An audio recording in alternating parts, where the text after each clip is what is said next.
This is what the future of hyperintelligence looks like.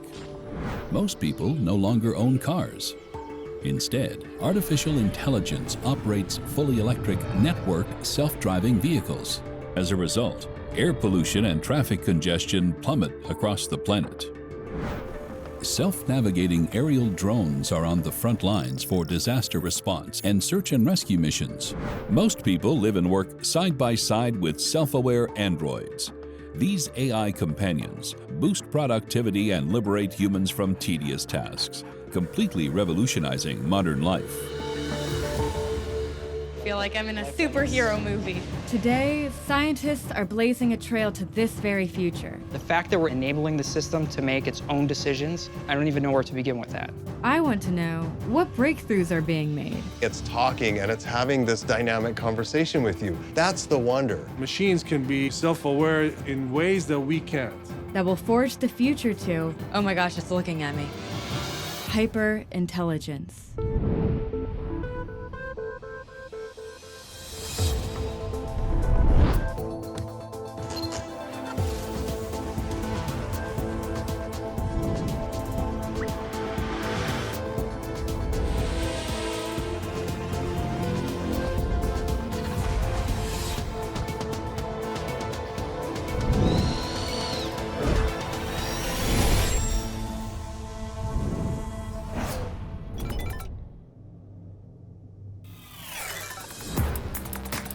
My name is Shivani Bigler. As an engineer and neuroscientist in training, I'm obsessed with artificial intelligence.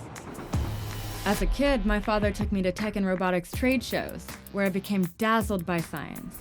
Every year, the inventions were smarter and smarter. Artificial intelligence has come a very long way in the last couple of years. Most AI technologies are programmed to think for themselves, to learn from examples, kind of like simulating human intelligence in a way that it learns from past experience. But how does AI actually work? In the future, will AI achieve human traits like emotions, consciousness, or even free will? And how will humans and robots work together? Today, the clearest road to the future is the self-driving car. Unlike a regular car, which is just a machine, a self-driving car is a robot that can make decisions. In the future, will every car on the road become driverless? To find out, I've come to a hotbed of self-driving car research, Pittsburgh, Pennsylvania. Every single person has started to have conversations about self-driving cars because essentially they're the future. But in order to understand it, we have to look under the hood. Making decisions on the fly, even simple ones like these, does not come easy for computers. To discover the inner workings, I'm meeting a true pioneer in the field. Please get it. Thank you. Dr. Raj Kumar of Carnegie Mellon University. Carnegie Mellon is the birthplace of self-driving car technology, thanks in large part to the work of Raj and his colleagues. They've been the leading innovators in this field for more than 25 years. So how does his self-driving car make decisions to safely navigate the world like a human driver? Should we get started? Yes, we can. Since Raj is distracted by our conversation, for safety reasons, the state of Pennsylvania requires another driver in the front seat to monitor the road. This is so cool. I'm nervous but excited. What's the longest you've ever driven a vehicle autonomously? We have gone hundreds of miles. Awesome. I'm going to go auto by pressing this button. Oh my gosh. It really is driving itself. While most self-driving cars are built from the ground up, Raj just bought a regular used car and hacked it with powerful onboard computer systems, making it more adaptable than other regular cars. We installed a bunch of sensors in them. It is able to shift the transmission gear. It is able to turn the steering wheel, apply the brake pedal and the gas pedal. It's really the software that runs on the computer that makes this capability really practical. And there are some very key fundamental artificial intelligence layers that tries to mimic what we humans do. To mimic human decision-making, most self-driving cars use a combination of cameras and advanced radar to see their surroundings. The AI software compares external objects to an internal 3D map of streets, signs, and transportation infrastructure. A map is something that is static in nature. Right. Traffic and people and objects are dynamic in nature. The dynamic information it figures out on the fly. Comprehending dynamic information allows it to understand where it is heading objectively in space and react to changes and traffic signals. It recognized the stop sign. Yes. Since we are pedestrians, we definitely should not be running into that person. The AI challenge to make a vehicle drive itself is not an easy task. Safety is priority number 1 and priority number 2 and number 3 as well. But what happens when the AI system doesn't understand specific objects in its surroundings? A pedestrian in Tempe, Arizona was killed last night by a self-driving taxi. It's believed to be the first fatality caused by an autonomous vehicle. This tragic accident happened because a self-driving vehicle didn't recognize something in its environment, a jaywalker. In the future, advanced self-driving cars will have to make life and death decisions on the fly. If avoiding the jaywalker means crashing head-on with another car, potentially killing the driver, what should it choose? How will scientists address monumental problems like these? The first wave of artificially intelligent robots were programmed by engineers with static sets of rules to achieve their goals. These rules are called algorithms. But not all rules work in all situations. This approach is very inflexible, requiring new programming to accomplish even the smallest changes in any given task. A new approach called machine learning has changed everything. With machine learning, computers can absorb and use information from their interactions with the world to rewrite their own programming, becoming smarter on their own.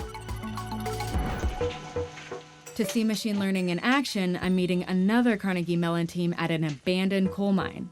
Dr. Matt Travers leads a group that won a challenging subterranean navigation competition held by the Department of Defense's research agency, DARPA. They're affectionately known as R1, R2, and R stands for robot. These robot twins are designed for search and rescue missions too dangerous for humans. And unlike the self-driving car, they operate without a map. To achieve this, they have to learn to identify every single object they encounter on the fly. They are programmed to go out and actually act fully autonomously. And they will be making 100% of their own decisions. So they're recognizing objects, they're making the decision of where to go next, where to explore. To see this in action, the R2 robot is starting on a simulated search and rescue mission to find a stranded human dummy in the mine. Imagine having a map of a collapsed mine before you sent a team of people to go rescue someone in that mine, right? Like, it's a game changer. How the robot discerns elements in this environment parallels how an infant learns about her environment. A 3-month-old uses her senses to cognitively map out her environment and learn to recognize her parents.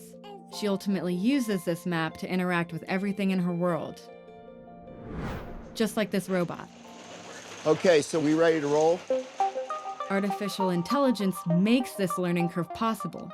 But how does it create its own map and identify a human on its own? And without an internal mapping system like the internet. Test engineer Steve Willits shows me how the R2 robot can detect a stranded person. When you're in a search and rescue scenario, that's the kind of situation where you'd want to deploy one of these.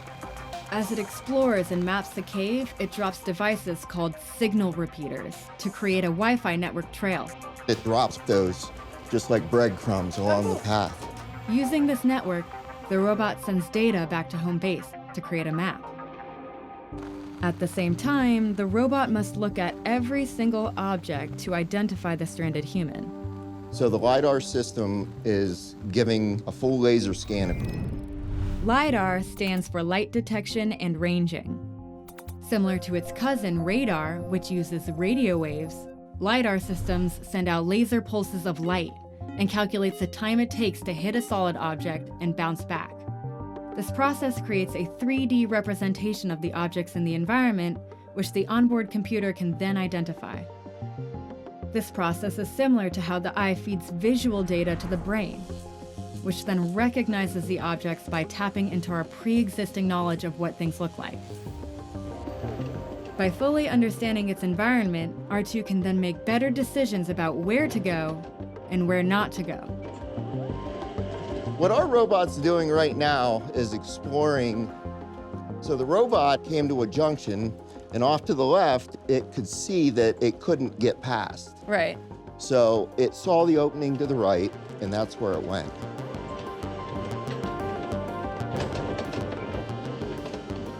It kind of looks like it's making decisions about whether or not to climb over these planks and obstacles all up in this area, right? That's exactly what it's doing at this point. Just like a baby, R2 learns through trial and error. It's like a little dog wagging its tail. But there's no one here to rescue, so it moves on. As R2 continues to map out the mine, oh my God, a human! It stumbles upon its intended target. That is Randy, Rescue Randy. Hello, Rescue Randy. Scared me. With the discovery of Rescue Randy, the R2 robot can not only alert emergency personnel, but also give them a map on how to find him. That is incredible. It knows what it's doing. These incredible rescue robots are clearly paving the path to the future of hyperintelligence. In the future, autonomous exploration vehicles perform search and rescue missions in every conceivable disaster zone, even in avalanches atop Mount Everest. Incredibly, intelligent off-road vehicles are also mapping deep cave systems previously unknown to science, discovering a vast supply of rare earth elements essential for modern technology. Artificial intelligence will clearly save human lives in the future, but there's a lot of terrain on Earth that's too difficult to navigate on wheels. How will intelligent robots make their way over rainforests, bodies of water, or even mountaintops? In Philadelphia, Jason Derenick of Technologists is working to overcome this problem.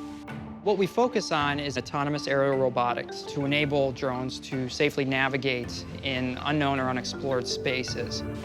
Jason's team has built the first industrial drone that can fly itself, anywhere. Incredibly, these autonomous robots navigate without GPS and map their environment as they go. We focus on all aspects of autonomy, which includes perception, orientation during flight, motion planning, and then finally control. But going from 2 dimensions to 3 dimensions requires an increase in artificial intelligence processing. The mission for their drone is to fly independently through a 3-dimensional path from one end of the warehouse to the other. Starting mission, 3, 2, 1. Now, to mess with its computer mind, Jason's team places new and unexpected obstacles in its path. Will the drone recognize these unexpected changes? Will it get lost? Will it crash? Essentially, we have a gimbaled LiDAR system that allows the vehicle to paint a full 360 sphere around it in order to sense its environment. Like the robot in the mine, this aerial robot uses LiDAR to see. It actually generates a voxelized representation of the space, which you see here.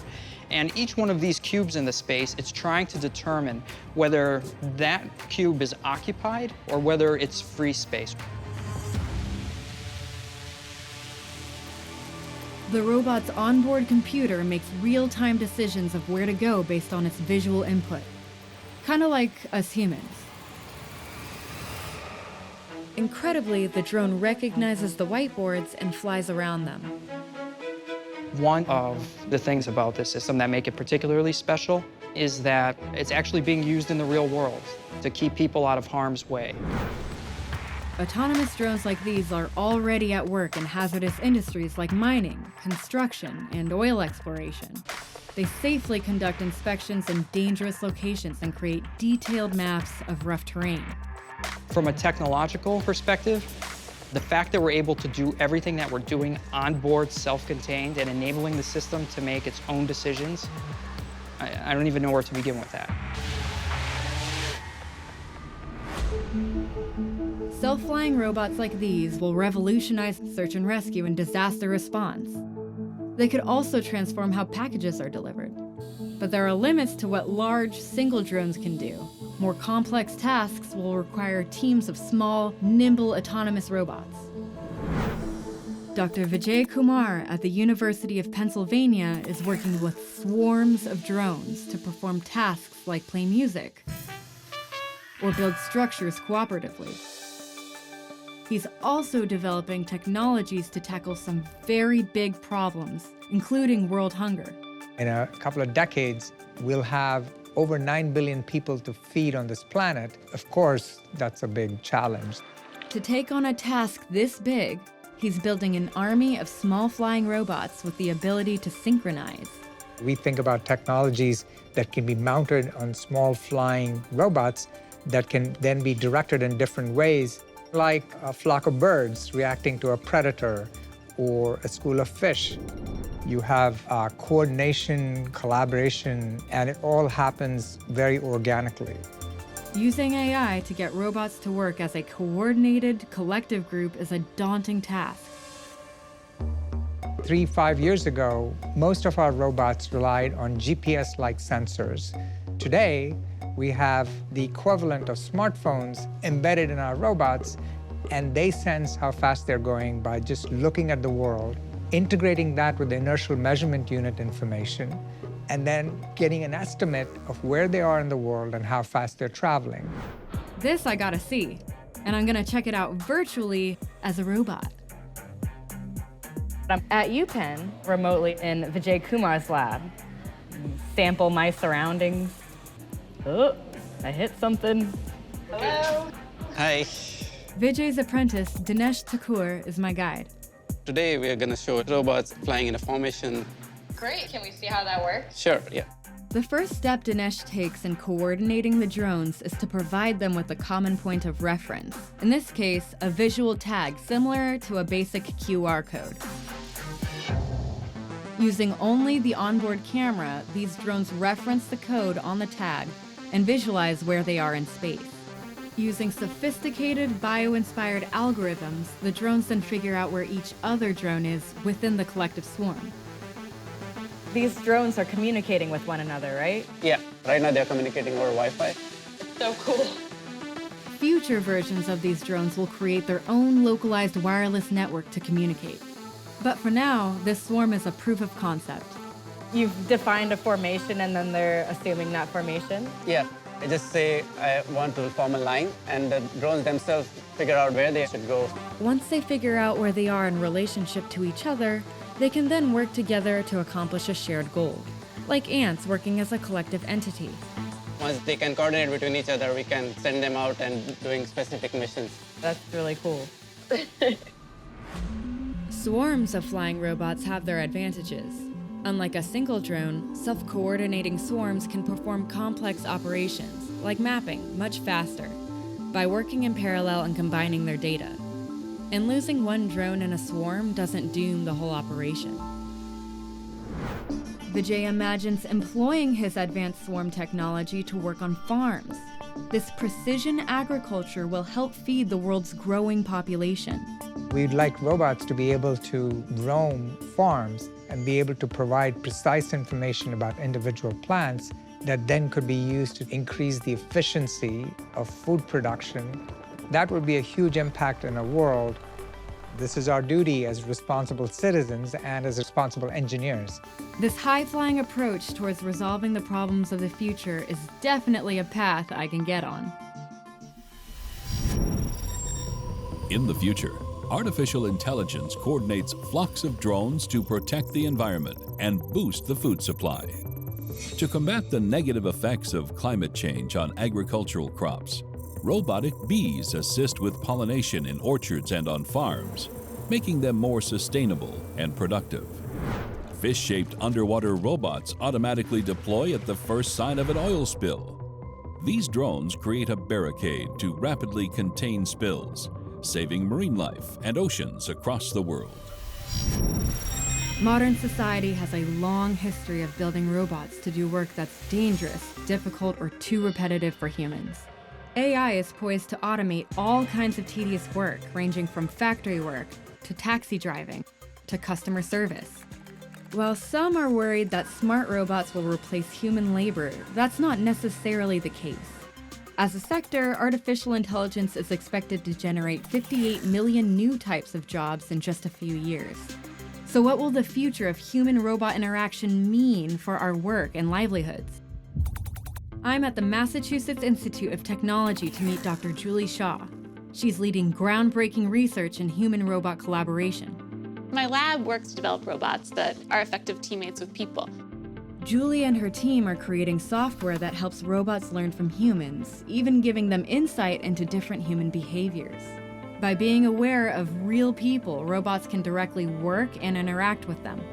How do you teach these robots or machines to do these human-like tasks? The first step, as it would be for any person, the first thing they do is become immersed in the environment and observe. And then we need an active learning process. The robot needs to be able to communicate or show back to the person what it's learned. We don't want the robot to learn the direct sequence of actions. We want the robot to learn this more general understanding. That's ultimately our challenge. But getting a robot to grasp the bigger picture concept in order to understand the basics of its task in the first place requires a lot of observation and, well, hand-holding. My research is focusing on trying to make robot programming easier by trying to teach robots how to do tasks by demonstrating them. Julie's colleague, Ankit Shah, shows me how this robot is learning to set a table. So this is all the silverware and the plates, the bowls, the Right. cups, and this is the table that it has to set. Yes, that is correct. Okay.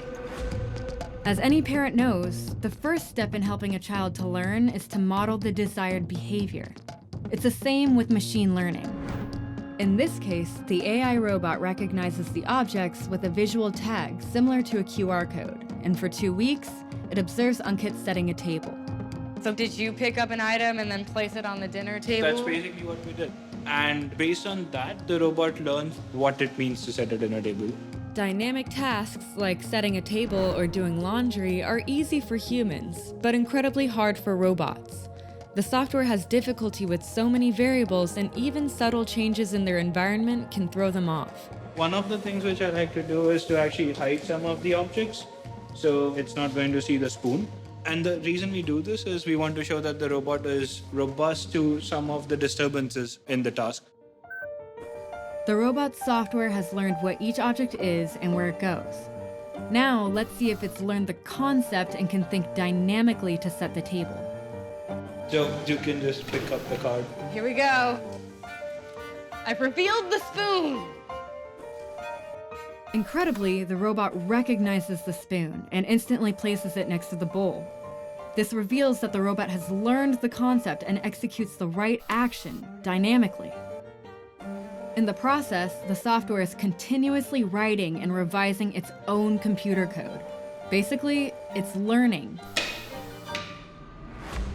If, like humans, robots can grasp the bigger picture context and not just the mathematical tasks, will AI-driven robots of the future spell the end of having to work? The key aspect is not developing AI to replace or supplant part of the human work, but really understanding how we fit them together as puzzle pieces. People work in teams to build cars, to build planes, and robots need to be an effective team member. It's real teamwork. As if you're in a basketball game, you have your goal, right? And you have to think spatially, who am I gonna pass the ball to? And at what time you do that so that everything matches up. The analogy of a basketball team is outstanding because we actually need to know spatially where they're going to be, and the timing is of critical importance. And so we need to develop the AI for a robot to then work with us. One of the most difficult aspects of creating hyperintelligence is actually something that even we humans sometimes get wrong, and that is anticipation. Anticipating what a teammate or coworker might do requires understanding of contextual information on a much more sophisticated level, and predicting what will happen next. Can robots make predictions as accurately as we can? Abby's our industrial robot. Penn Lesota is giving this Abby machine the intelligence necessary to help it anticipate a human coworker's action. This is a simulated manufacturing task that we have set up to simulate some sort of task that a person or robot could feasibly work on together.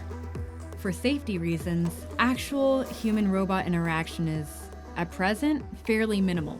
Typically in a factory, you would see these guys behind a metal cage, and you wouldn't have people working with them. So what we're trying to do is make something that a person could safely interact with.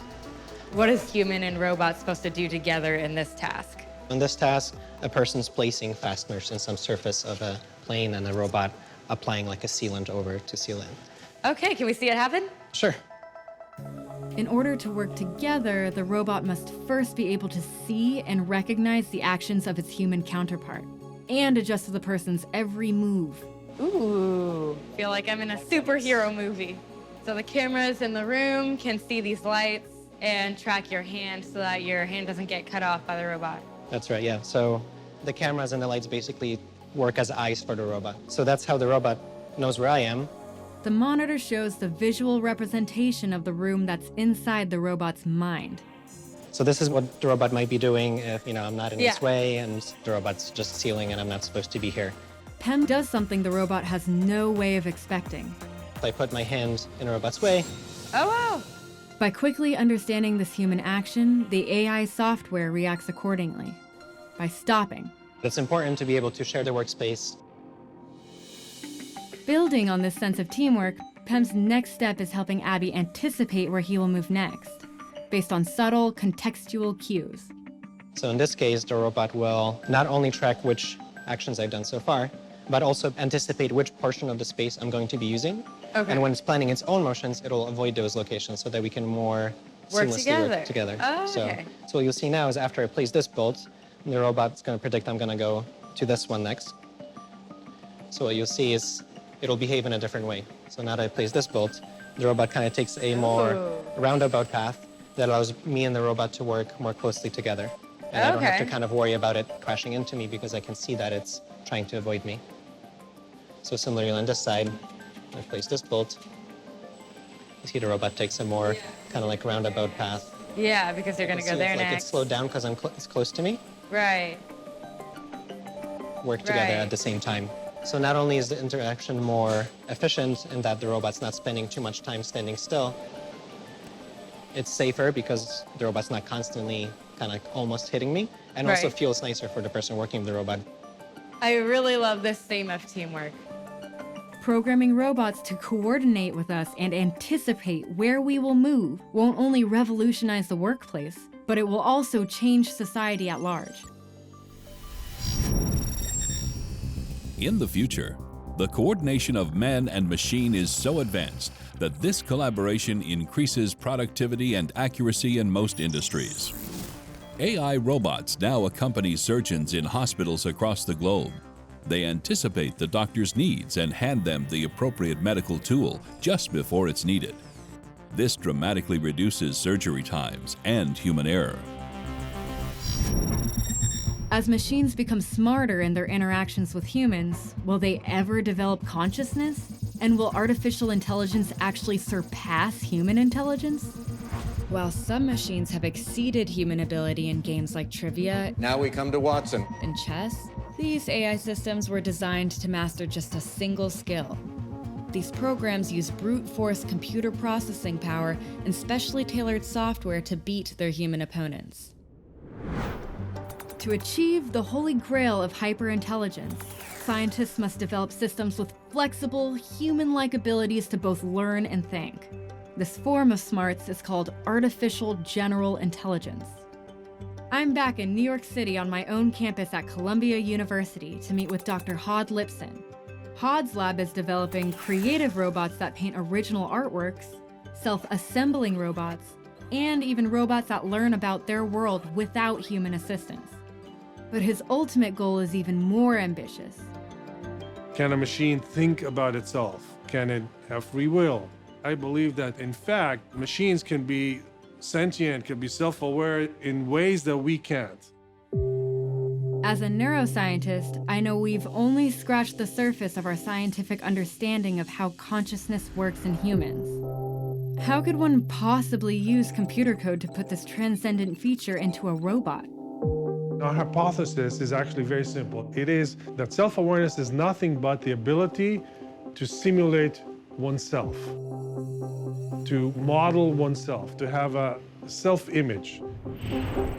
The first step towards creating robotic consciousness is to teach the software to build an image of its physical, mechanical self inside its computer mind. We humans take consciousness like this for granted, even in simple moments, like understanding our own image reflected in a mirror. Humans start to develop awareness of their own emotions and thoughts around the age of 1. This helps babies understand their self-image in their minds, and it helps them to learn about their environment and their role in it. When a robot learns what it is, it can use that self-image to plan new tasks. In both humans and robots, awareness about the physical self is called proprioception. Neuroscientists sometimes call this self-awareness of our bodies a sixth sense. We use the same test that a baby does in its crib. A baby moves around, flails around, moves its arm in ways that look random to us, but they're not random. And then it touches its nose, right? Now, if its brain predicts that it's going to feel something, and it actually feels that, that means that its self-image was correct. Same thing happens with a robot. If proprioception can be developed to the same level as humans, this could lead to robotic consciousness. Hod's colleague, Rob Kwiatkowski, is the proud parent of a brand new baby robot that he built. And by interacting with its surroundings, it's in the process of developing its own internal self-image. So what are these claws? So these are actually feet. They're designed for walking on carpet, but as of now, it doesn't really walk. It's still kind of a baby. It needs to learn how the world works first. What do you mean it's still kind of a baby? What does it do? Like a baby, it's sending completely random actions to each of these robot arms and really try to get an understanding of itself primarily. It looks like a spider that doesn't know how to use its legs. Yeah, I guess that's a pretty good way to put it, yeah. So it will really be learning by doing this babbling for somewhere on the order of a day to a week. It will process this data to create an informative model of itself. And from there, imagine how it would walk, and then execute that walking in the real world. These are the first baby steps towards developing its self-image. And like a baby, it will eventually learn to walk. We know this because an earlier version of this robot, using the same technique, learned to walk after 100 hours. But walking won't, by default, lead to robotic consciousness. And that's why self-awareness is so crucial. This is a robot which we've taken to calling a self-aware robot. It is self-aware pretty much in a literal sense that it is aware of itself, its locations in space, and its dynamics as to how it moves. Okay, so it kind of understands its own movements and where it is in space. How does it do that? By leveraging this technique, which has become popular in recent years, called deep learning. Deep learning is a form of artificial intelligence that, like the human brain, learns through raw data, unsupervised and without structure. Deep learning gives machines the ability to experience and process reality, like us. Rob has devised an experiment to test what this robot knows about its world. You could think of it as if you're looking at these red cotton balls. You have some idea in space as to where they are. Right. Now, if you were to close your eyes and try to pick them up and put them in this cup. So obviously it's not a trivial task. No. But it's not the most difficult task in the world because we have a good proprioception. We have this good model of yourself. You know where your arm is in space relative to other things that you see in space. But for this robot, there's a catch. So where are the cameras? So there's no camera. It's None if you were to close your eyes, you know the locations at the start, and it's picking it up and placing it completely blind. Furthermore, it was not given a map or any formal instructions. The robot simply has to feel its way through the task. All right, let's see it. Give it a shot. First, the robot learned how to use its arm through trial and error, developing a sense of proprioception. By exploring its surroundings, it generated an internal representation of the world and its place in it. The robot is using only its internal image of the external world to maneuver its arm to pick up all 9 balls and place them in the cup. I'm not sure that's something I could do with my eyes closed. Huh. It's really just based off of understanding where you are in space. Yeah, that's right. Creating AI robots that have an internal model of their world is an important step towards machine self-awareness. Self-awareness is sort of a similar proprioceptive capability, but applied to mental thinking. So if they think about thinking, they think about what they are, because once you can do that, it means you can plan things into the future. Once robots become self-aware, they will need advanced ways to communicate with humans. Keyboards and screens are inadequate for complex thoughts. Robots will need to learn to speak and have natural conversations, like a baby who listens to those around her and learns to talk. Laying the groundwork for this kind of human-machine interaction is pioneering scientist Barbara Grosz of Harvard University. Her seminal work in what's called natural language processing directly led to the development of voice-activated artificial intelligence. You know, like Alexa or Siri. Natural language processing actually predates artificial intelligence and started with machine translation efforts. The ability for a computer system to carry on a spoken dialogue with a person has been a long-standing goal of artificial intelligence research from its inception. And it turns out this is a challenge because when you speak, what you say really depends on the context in which you say it. Another challenge is the meaning of words can change depending on how they are delivered. So one example is the contrast between saying, "That's fabulous," and "That's fabulous." Also, when we have a conversation, we mark paragraphs at the beginning with a rise in intonation and a fall at the end. So there's a whole way the speech signal tells you something about the context and something about the intended meaning.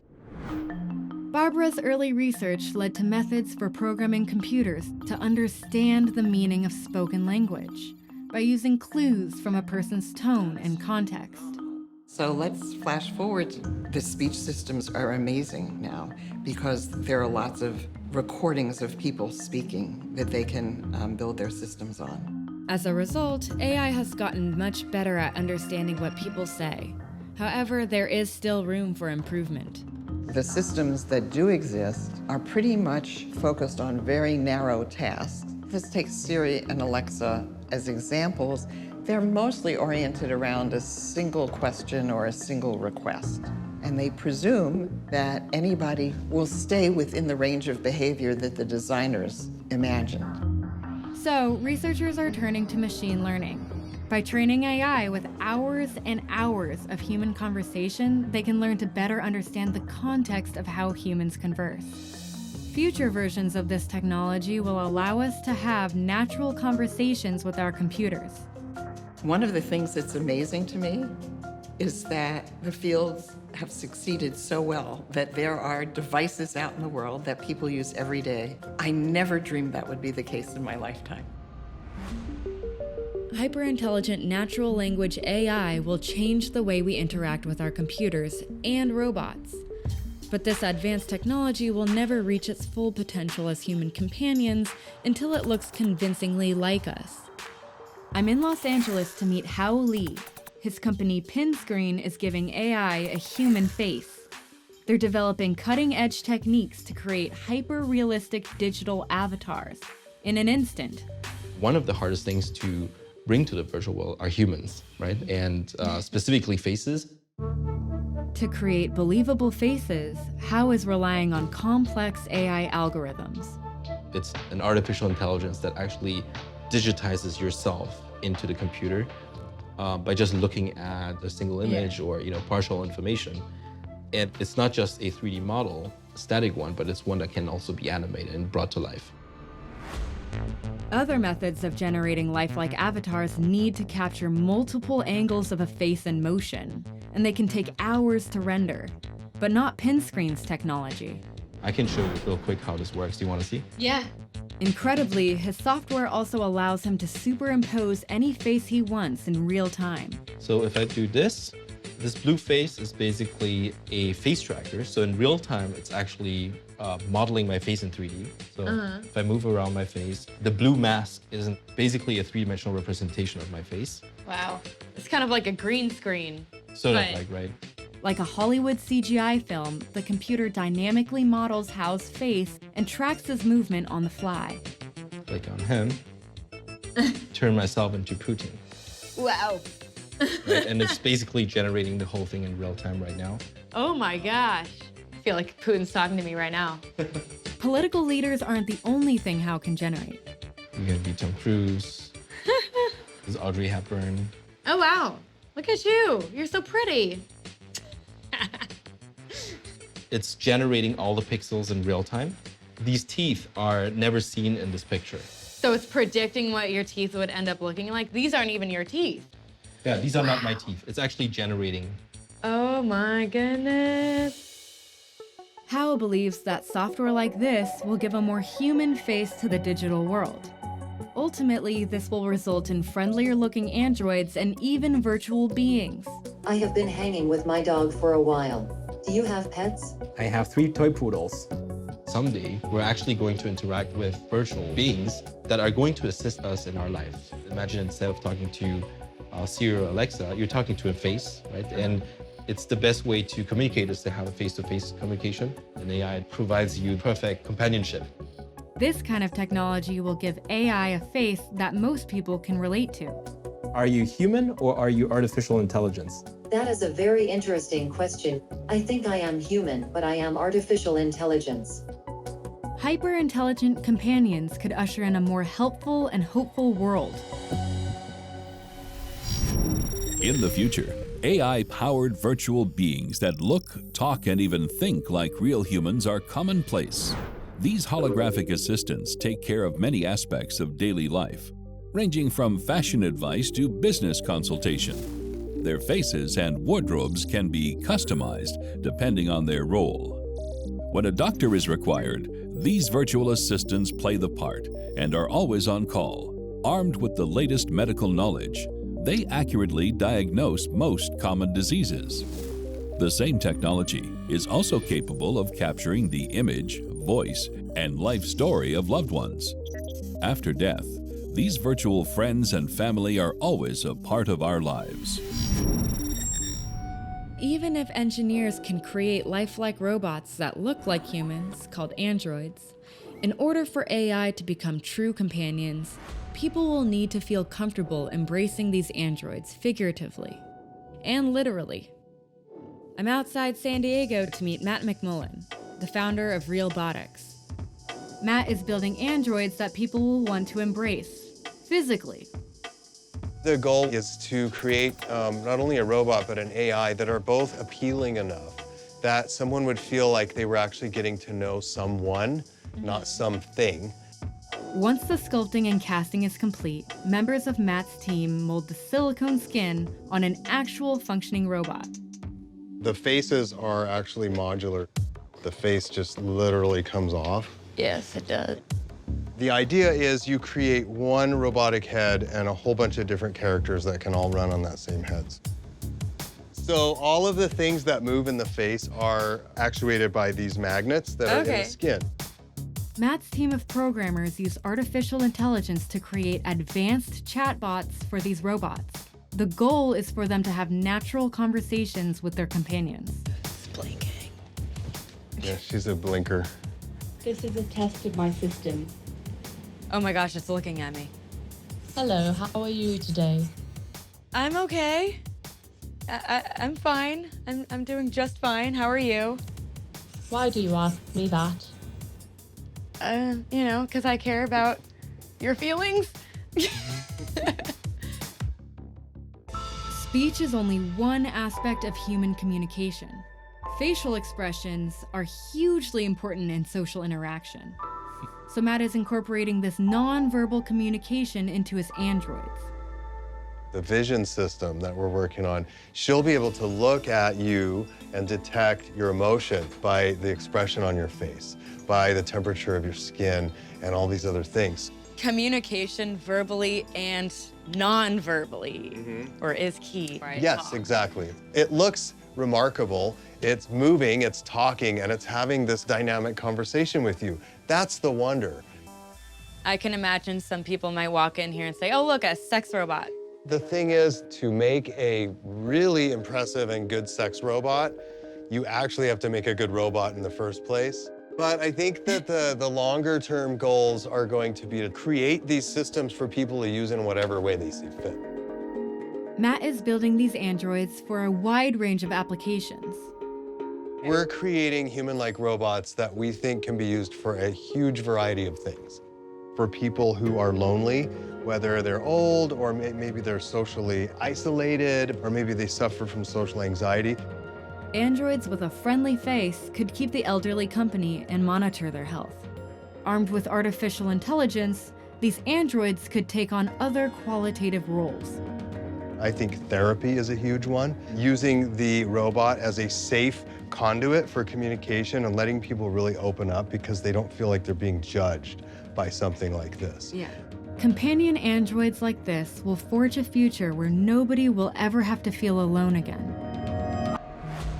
While lifelike human androids and virtual beings have the potential to enhance human social interactions, there are ethical concerns as well. Using artificial intelligence, it's possible to hijack a person's physical identity.